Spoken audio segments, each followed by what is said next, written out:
রাস্তার মোড়ে সেই মামাদের ঝালমুড়ির সুবাসে জিভে জল আসে না এমন বাঙালি খুঁজেই পাওয়া মুশকিল। কিন্তু কেমন হয় যদি সেই চিরচেনা স্বাদকে আজ আমরা নিয়ে যাই সম্পূর্ণ এক নতুন লেভেলে। আপনাদের সবাইকে স্বাগত জানাচ্ছি লাইফ অন এ প্লেটের নতুন আয়োজনে। আজ আমরা আপনাদের জন্য নিয়ে এসেছি এক দুর্দান্ত রেসিপি, গরুর কিমার স্পেশাল ঝালমুড়ি মশলা।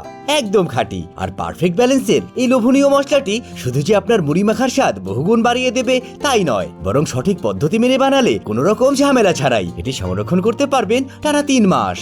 আড্ডার আসর হোক বা হঠাৎ আসা মেহমান, এই জাদুকরি মশলা একবার বানিয়ে রাখলে প্রশংসায় পঞ্চমুখ হবেন। তো চলুন আর কথা না বাড়িয়ে শুরু করা যাক আমাদের আজকের এই স্পেশাল আয়োজন।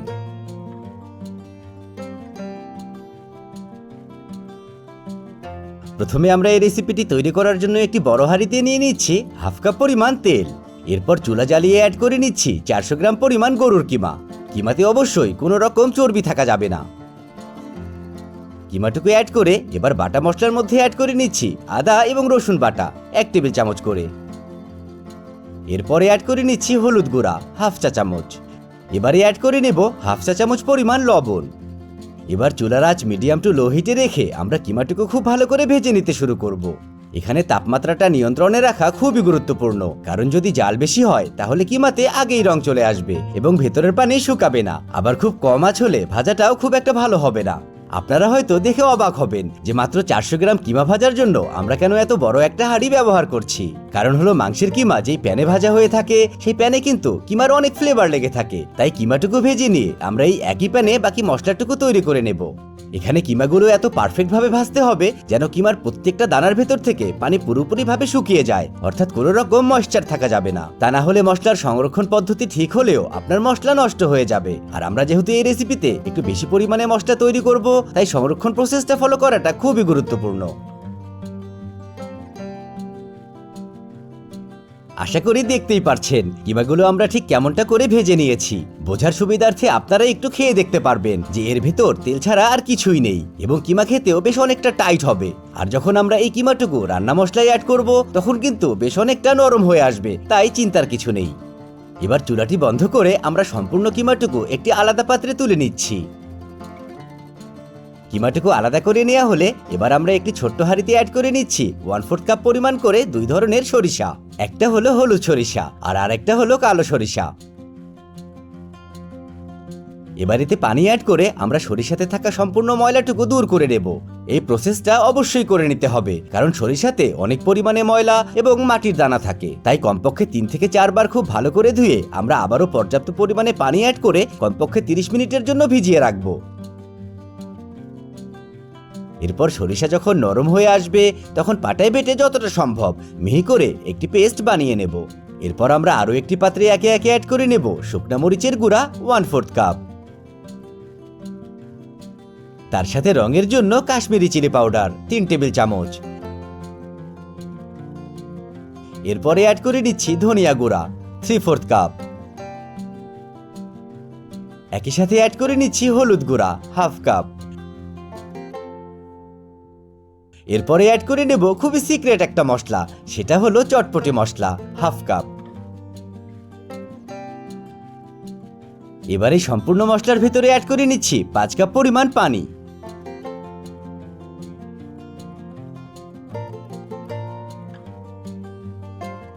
পানিটুকু অ্যাড করে আমরা সবকিছু একসাথে মিশিয়ে নিচ্ছি। আর এভাবে মশলা ভেজানোর কারণে মশলার কড়া গন্ধটা কেটে যাবে, যার কারণে এত মশলা একসাথে হবার পরও খাবার সময় খুব বেশি ঝাঁজ আসবে না। এবং তার সাথে মশলা ভেজালে এই গুঁড়ো মশলাগুলো নরম হয়ে রান্নায় খুব অসাধারণ একটা বাটা মশলার স্বাদ অ্যাড করবে। এবার সবকিছু একসাথে মিক্স করে নেওয়া হলে আমরা চলে যাব রান্নার প্রসেসে, যার জন্য আমরা যেই হাঁড়িতে কিমাটুকু ভেজেছি সেই হাঁড়িতেই অ্যাড করে নেব 7 কাপ পরিমাণ রান্নার তেল। এরপরে অ্যাড করে নিচ্ছি 4 কাপ পরিমাণ পেঁয়াজ বাটা। এবার চুলার জাল মিডিয়াম হিটে রেখে পেঁয়াজ বাটাটুকু ভাজতে শুরু করব। অনেককেই বলতে দেখবেন যে এই ঝালমুড়ি মশলায় পেঁয়াজ ব্যবহার করলে বেশি দিন সংরক্ষণ করা যায় না। তবে আজ আমি আপনাদের এই ভিডিওতে যে স্টেপগুলো শিখিয়ে দেব, আশা করি এই স্টেপগুলো ঠিকঠাকভাবে ফলো করলে আপনার মশলা 3 মাস পর্যন্ত কোনো ঝামেলা ছাড়াই সংরক্ষণ করতে পারবেন। মশলায় পেঁয়াজ অ্যাড করাতে নষ্ট হবার মূল কারণ হলো পেঁয়াজের পানি। আর আমরা যদি এই পেঁয়াজ বাটাটুকু ভাজতে ভাজতে এর থেকে সম্পূর্ণ পানিটুকু শুকিয়ে ফেলি, তাহলে কিন্তু এর নষ্ট হবার সম্ভাবনাটা একদমই নাই হয়ে যাবে। ঠিক যেমন বেরেস্তা বানালে অনেক দিন সংরক্ষণ করা যায়। এখন এই পেঁয়াজ বাটাটুকু অনবরত নেড়ে চেড়ে আমরা ততক্ষণ পর্যন্ত ভেজে নেব যতক্ষণ না এর রং একদম বেরেস্তার মতো হয়ে আসে। আর এই প্রসেসটা করে নিতে আমাদের প্রায় 1 ঘন্টা 20 মিনিট সময় লেগেছে। আশা করি দেখতেই পারছেন পেঁয়াজ বাটা থেকে পানি কিন্তু একদমই শুকিয়ে গেছে, তাই খুব সুন্দরভাবে পেঁয়াজ বাটাটুকু তেল থেকে সেপারেট হয়ে উপরে ভেসে উঠছে। আমরা যদি এর রংটা দেখে নিতে চাই তাহলে ভালো করে খেয়াল করলেই দেখতে পারবেন যে বাটা পেঁয়াজটুকু একদম বেরেস্তার মতো রং ধারণ করেছে। শুধু কিন্তু সংরক্ষণের জন্যই নয়, এটা করাতে আপনার মশলার স্বাদ দ্বিগুণ হয়ে যাবে, কারণ আপনি তো জানেনই পেঁয়াজ আর পেঁয়াজ বেরেস্তার মধ্যে কতটা পার্থক্য। এবার আমরা এতে অ্যাড করে নেব হাফ কাপ পরিমাণ আদা বাটা। তার সাথে অ্যাড করে নেব 3/4 কাপ পরিমাণ রসুন বাটা।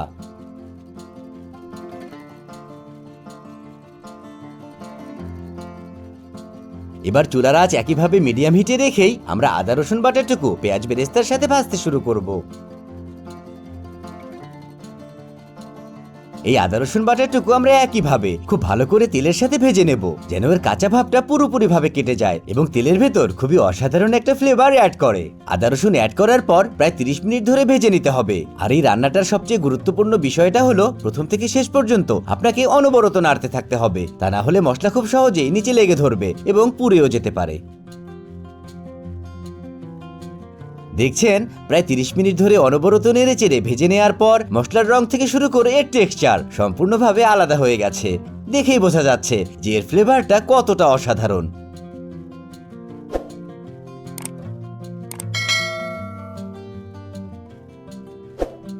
এই পর্যায়ে আমরা রান্নায় অ্যাড করে নেব আমাদের ভিজিয়ে রাখা মশলার সবটুকু। এই মশলাটুকু অ্যাড করেও কিন্তু একইভাবে সবকিছু একসাথে ভুনে নিতে হবে, আর এই গুঁড়ো মশলার কাঁচা ঘ্রাণটাও দূর করতে হবে।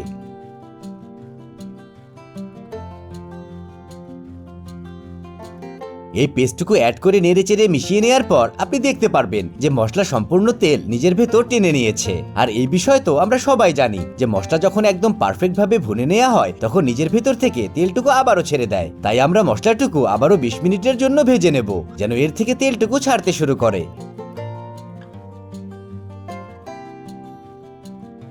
আশা করি দেখতেই পারছেন মশলার উপর তেল ভাসতে শুরু করেছে, আর আমরা যত ভাজবো এর থেকে তত পরিমাণে তেল ভেসে উঠবে। তাই মশলা সম্পূর্ণভাবে কষানো হয়ে যাওয়ার আগে একে একে আরো কিছু উপকরণ অ্যাড করে নেব। প্রথমে অ্যাড করে নিচ্ছি আমাদের তৈরি করে নেওয়া হলুদ এবং কালো সরিষা বাটার সবটুকু। এরপর এতে অ্যাড করে নিচ্ছি প্রথমে ভেজে নেওয়া কিমার সবটুকু।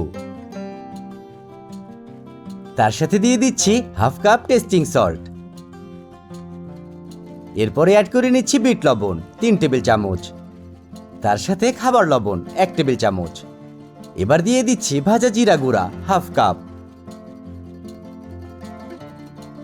এরপরে দিয়ে দিচ্ছি গরম মশলা গুঁড়া 3 টেবিল চামচ। এবার সবশেষে অ্যাড করে নিচ্ছি 1 কাপ পরিমাণ সরিষার তেল। এবার ঠিক একইভাবে আবারও নাড়তে শুরু করব। আশা করি আপনারা দেখতেই পারছেন যে এক ঝালমুড়িকে স্বাদ করে তোলার জন্য এই মশলাতে কত উপকরণ প্রয়োজন হয়। তবে আমরা এটা গ্যারান্টি দেব, যদি আপনারা এই মশলাটি একবার তৈরি করেন তাহলে এর ফ্যান হয়ে যাবেন। আর এই সম্পূর্ণ রেসিপিটি ফলো করে যদি আপনারা তৈরি করে নেন তাহলে এর থেকে প্রায় 4 কেজি পরিমাণ ঝালমুড়ি মশলা পেয়ে যাবেন। এই সবকিছু অ্যাড করে নেওয়ার পর থেকে আমরা আরো 30 মিনিটের মতো মিডিয়াম হিটে রেখেই জাল করে নিয়েছি, যেন সরিষা বাটা থেকে শুরু করে সব মশলা নিজের ভেতর একটা পারফেক্ট ব্যালেন্স তৈরি করে নিতে পারে। দেখছেন কতটা গাঢ় হয়ে এসেছে এই মশলাটি, আর এর থেকেই বুঝে নিতে হবে মশলাটা কিন্তু একদমই পারফেক্ট ভাবে তৈরি হয়েছে। এই মশলা তৈরি করার জন্য শুধু উপকরণ এবং উপকরণের পরিমাণ না, এই রান্নার জন্য প্রয়োজন অনেক সময় এবং ধৈর্য। তবে শেষমেশ দেখবেন আপনার রান্নাঘরেই তৈরি হয়ে যাবে এমন লোভনীয় এবং খুবই পারফেক্ট মশলার ব্যালেন্সে তৈরি এই ঝালমুড়ি মশলা। আশা করি দেখতেই পারছেন মশলাটার ঘনত্ব, টেক্সচার এবং রং ঠিক কেমনটা হবে। এই মশলাটাই যখন ঠান্ডা হবে এর থেকে তেল সেপারেট হয়ে দেখবেন বেশ অনেকটা তেল উপরে ভেসে আছে, যেটা আপনার মশলাটাকে সংরক্ষণ করতে সাহায্য করবে এবং মশলার ঘ্রাণ দূর হওয়া থেকে আটকাবে। মশলার রংটা দেখে কিন্তু বোঝা যাচ্ছে এর স্বাদ কতটা অসাধারণ হবে। আপনারা যদি আমাদের নিয়মগুলো একদম ঠিকঠাক ভাবে ফলো করেন তাহলে খুব সহজেই তৈরি করে নিতে পারবেন এই অসাধারণ মশলাটি। এবার চলুন দেখিয়ে দিই এই মশলাটি কিভাবে প্রিজার্ভ করবেন। আমরা যেমন যে কোনো আচার কাচের জারে প্রিজার্ভ করে থাকি, ঠিক তেমনি এই মশলাটিও কাচের জারে প্রিজার্ভ করতে হবে এবং জারটি অবশ্যই এয়ারটাইট হতে হবে। তার সাথে মশলা সংরক্ষণ করার আগে অবশ্যই পুরোপুরিভাবে রুম টেম্পারেচারে নিয়ে এসে তারপর জারে ভরে নিতে হবে। তাছাড়া এর ভেতর ময়েশ্চার জমে খুব দ্রুতভাবে নষ্ট হয়ে যাবে। ব্যাস এতটুকু ফলো করলেই কমপক্ষে 3 মাস আপনার আর কোনো চিন্তাই থাকবে না। তবে অনেকেই বলবে মশলা তো বানালাম, এবার ঝালমুড়ি কি করে বানাবো? চিন্তা করবেন না, আমরা সেটারও ব্যবস্থা করেছি। মশলা বানিয়েছি তাই বলে কি ঝালমুড়ি বানানো দেখাবো না? এটা তো হতেই পারে না। আমরা ঝালমুড়ি তৈরি করার জন্য নিয়েছি খুবই মজাদার চিকন চানাচুর, তার সাথে ধনিয়া পাতা কুচি, কিছু গোল গোল করে কাটা কাঁচামরিচ, কিছু সেদ্ধ করা কাবুলি বুট আর ক্রাঞ্চিনেসের জন্য পেঁয়াজ কুচি। এই সবকিছু রেডি করে আমরা একটি জার বা যে কোনো পাত্রে একে একে নিয়ে নেব মুড়ি পর্যাপ্ত পরিমাণে। আমরা এখানে 3 মুঠ মুড়ি ব্যবহার করছি।